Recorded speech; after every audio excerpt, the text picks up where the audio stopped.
Bismillahirrahmanirrahim. Assalamualaikum warahmatullahi wabarakatuh. Kenalkan, nama saya Ismawati. Dan saya Andigita Syahrini.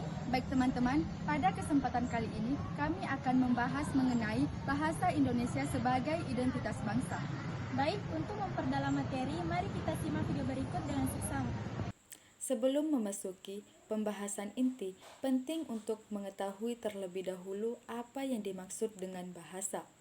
Bahasa merupakan sarana utama manusia dalam berkomunikasi dan berinteraksi sosial.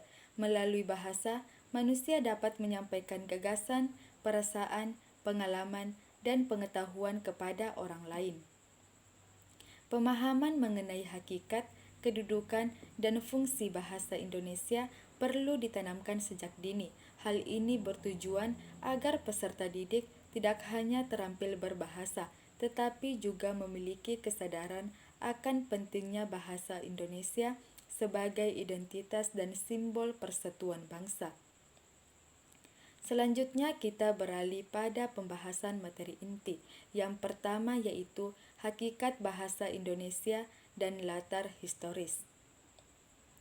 Hakikat bahasa Indonesia adalah sebagai sistem lambang bunyi yang bersifat arbitrer, dinamis, produktif, dan konvensional yang digunakan oleh masyarakat Indonesia untuk berkomunikasi. Bahasa tidak hanya berperan sebagai alat penyampai pesan, tetapi juga sebagai sarana pembentuk pola pikir, ekspresi budaya, dan identitas kolektif bangsa.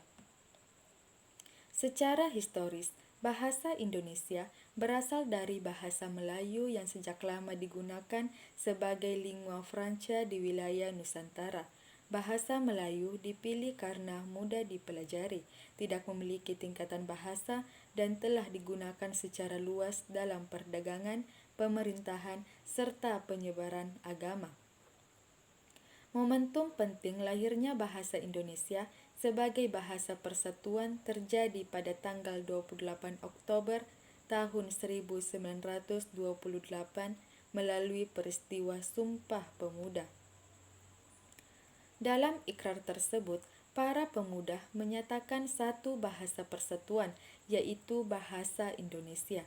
Setelah Indonesia merdeka, bahasa Indonesia ditetapkan secara resmi sebagai bahasa negara sebagaimana tercantum dalam pasal 36 Undang-Undang Dasar Negara Republik Indonesia tahun 1945. Selanjutnya yaitu kedudukan bahasa Indonesia. Yang pertama, bahasa Indonesia sebagai bahasa nasional. Sebagai bahasa nasional, bahasa Indonesia berfungsi sebagai lambang kebanggaan dan identitas bangsa. Bahasa Indonesia mencerminkan jati diri bangsa Indonesia yang berdaulat dan berkepribadian. Selain itu, bahasa Indonesia berperan sebagai alat pemersatu bangsa. Bahasa Indonesia mampu menjembatani perbedaan bahasa daerah dan budaya sehingga tercipta komunikasi yang harmonis antar suku dan antar daerah.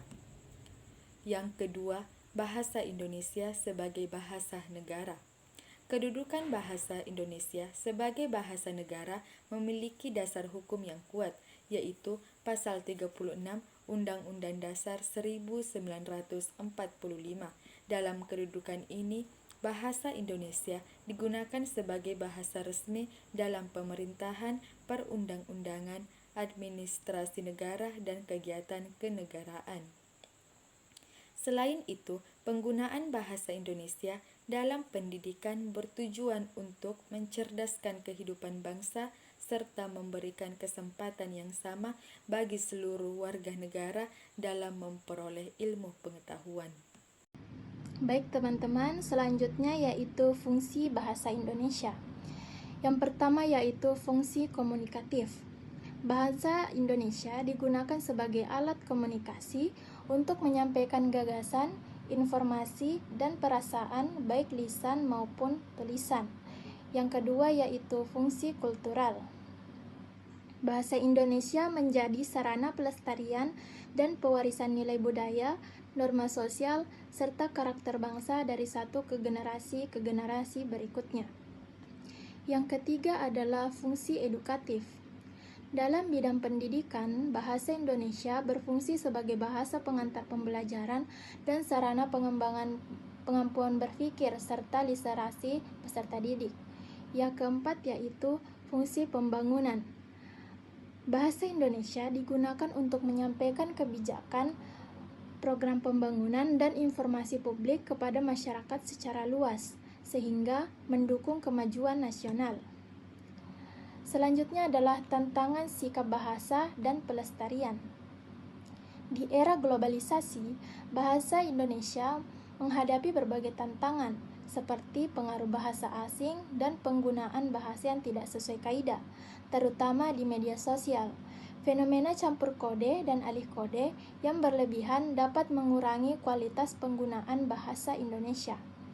Untuk menghadapi tantangan tersebut, diperlukan sikap bahasa yang positif, yaitu sikap bangga, setia, dan sadar terhadap norma bahasa Indonesia.